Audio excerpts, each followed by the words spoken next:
Am I the a-hole for kicking my ex out of my house when she tried to attend the memorial thing we were doing for my daughter? My daughter recently passed away. Everything is still so fresh, and we just buried her a month ago. My sweet angel was only 4, and it still kills me every day. So maybe this is why my reaction was too strong, or I don't know. My ex-wife took off when my daughter was a year old. She said she realized she wasn't ready to be a mom yet, and it was all too overwhelming for her. We divorced, and she never asked for any sort of visitation. Her family are the only people I kept in contact with for my daughter's sake. They were in communication with her, but even they couldn't get her to come around. I'm still holding a lot of resentment towards her for leaving us. Initially, I was against allowing her into the funeral, but her family convinced me and at least she didn't try to approach me or sit next to me. My family was invited to come to my house for an after-funeral type of thing. Just for everyone to be together, eat some of my daughter's favorite food and other home-cooked meals made by my mom. Truth is, I didn't want to be alone. My family understood that, so that's why they organized it.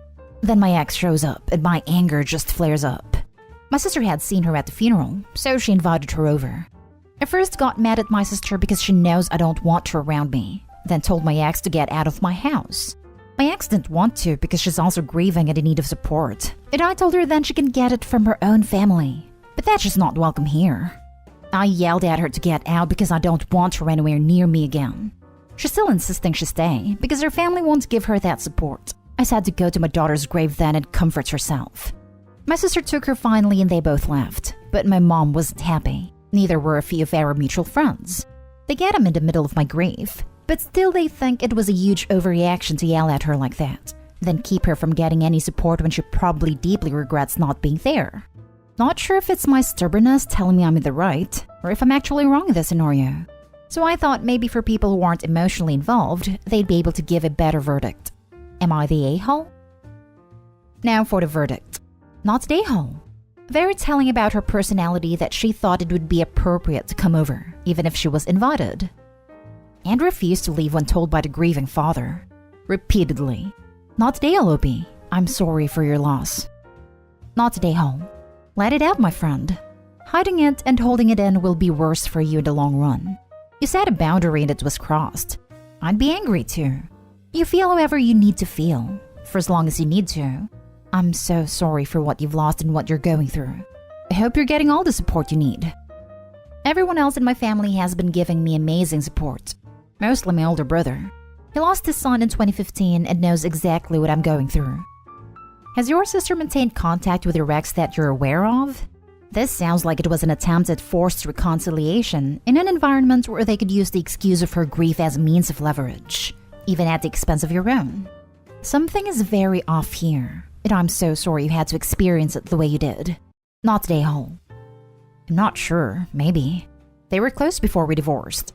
My sister never mentioned anything, and I never asked. Next story. Am I the a-hole for not helping my ex with her new child? I, 27 male, and my ex, 26 female, had a very rocky relationship. We were together for 3 years and I thought everything was going great. Until she decided to get with one of her best friends.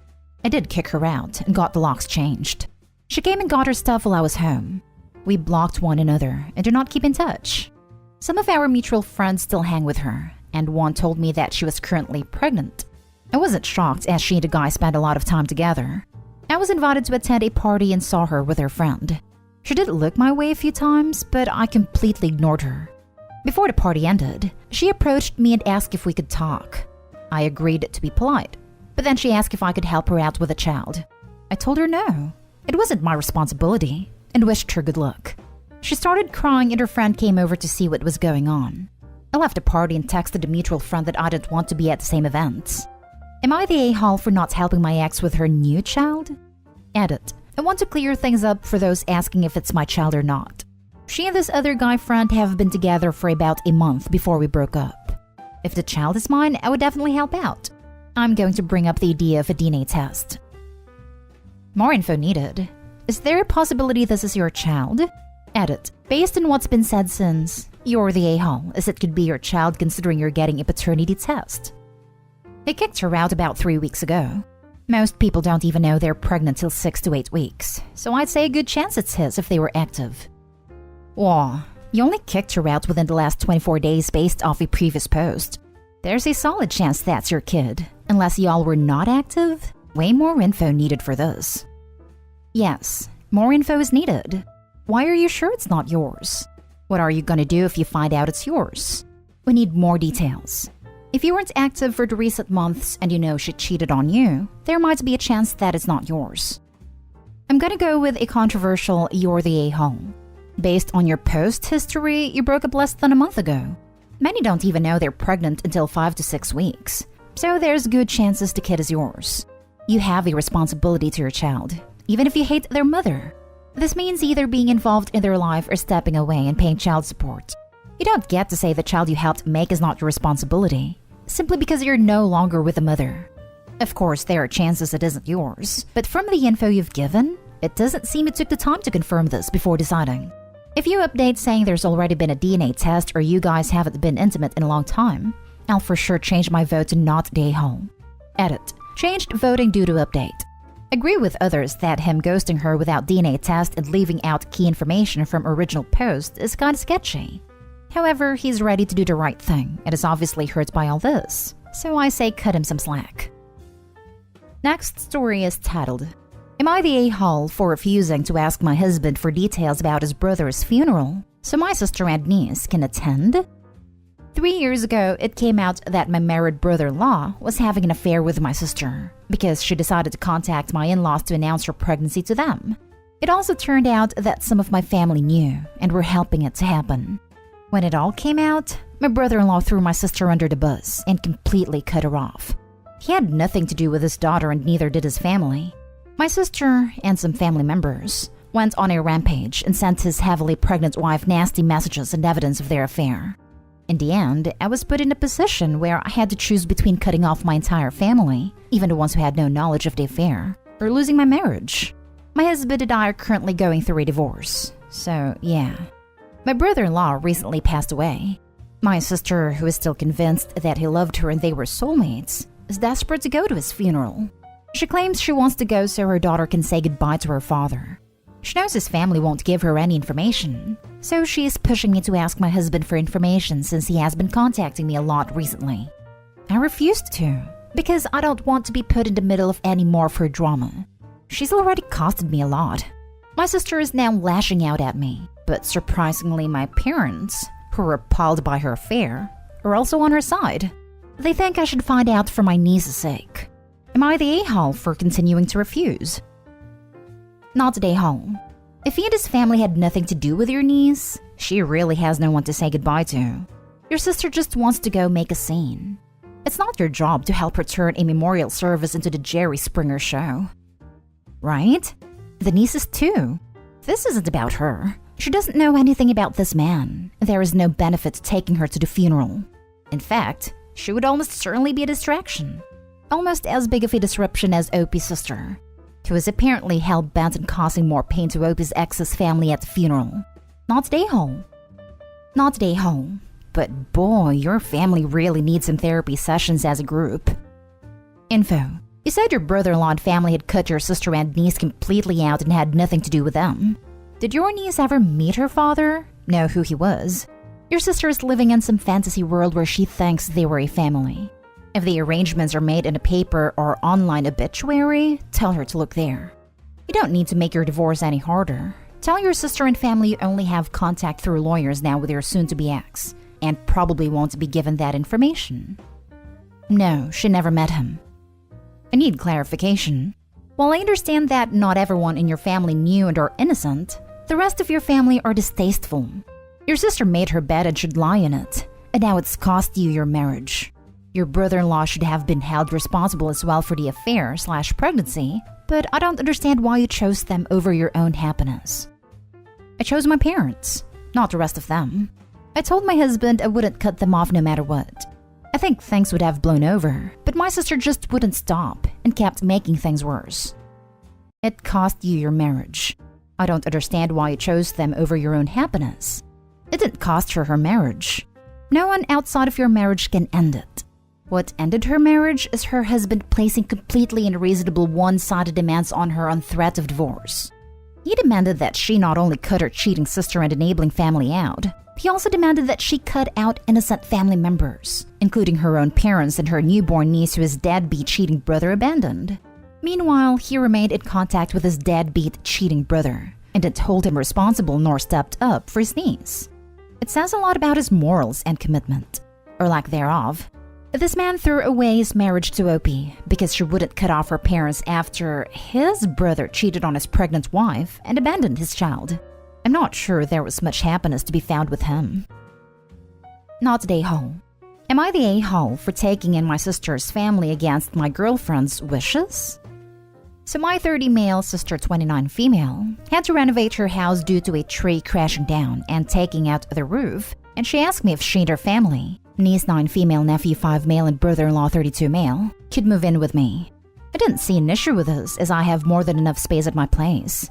5-bedroom house. So I said sure, if they can chip in on bills like electricity and internet. They agreed, and they've been here for about 2 weeks now. Yes, I didn't clear this with my girlfriend, 28 female, and she's mad about that, but hear me out. My girlfriend doesn't even live with me. She rents an apartment that's closer to her work, and we've only been dating for 3 months, so I didn't feel the need to ask her. If she did live with me, of course I would have asked her. Well, yeah, she's fairly upset, since she feels that my sister and her family is invading our space, and she no longer feels welcome at my home with kids running around and 2 adults she doesn't know all that much. To me, my sister is my family, and I was able and willing to help out. But my girlfriend still thinks I should have cleared it with her before just saying yes. Personally, I don't think it's an issue. But my girlfriend thinks I'm the a-hole even though we rarely spend time at my house anyways, due to her not wanting to drive back home to sleep or to wake up earlier to drive to work. Am I the a-hole? Not the a-hole. It's your house. She doesn't live there. You're helping your family. It doesn't sound like a permanent thing. They're contributing to bills and are just in need of assistance. Girlfriend should recognize you're a good family man helping and not make it about her. Thank you. Yeah, it'll only be until the renovations are good. But the weather has been pretty bad lately, so they're thinking it'll take 2 to 3 months. Don't know how all that works, but I'm happy to house my sister in the meanwhile. Girlfriend is kind of throwing up some red flags, especially for a 3-month-old relationship. 3 months in and she's referring to his house as our space? That's a pretty massive red flag. Not the a-hole. You're doing something kind for your sister and her family in your house. Plus, it's only temporary. Your girlfriend doesn't live there, and you've only been dating 3 months. It's ridiculous that she thinks she should have a say in the matter. Thank you. My thoughts exactly. Like, if she actually did live with me, I'd say she should have some weight for the final decision. But since she doesn't, I didn't really feel the need to ask. Came in thinking differently with your title, but no, you're not the a-hole. Your girlfriend doesn't even live with you, and y'all had only been dating for 3 months. She's acting awfully entitled for someone who actually has no say in who you bring into your house. Also, good on you, Opie, for helping your sister out in her time of need. A tree wrecking her room must have sucked a lot. Thank you. Yeah, my sister was an emotional wreck when it happened, and called me up crying in the middle of the night since I'm the only family in our city.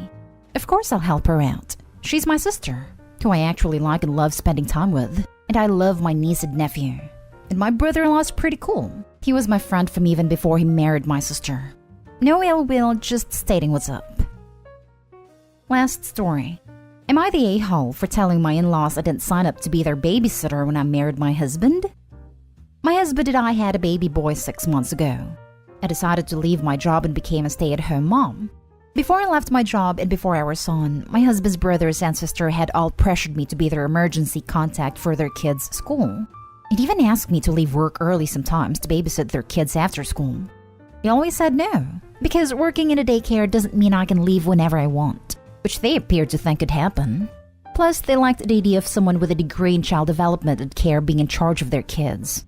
But now that I no longer work, it's even more an ordeal. My husband sat them down and told them I am not their personal and free babysitter, and they cannot expect me to wrangle all their kids, all the different schools myself, and that they need to keep paying like always. It didn't help, so he spoke to them again.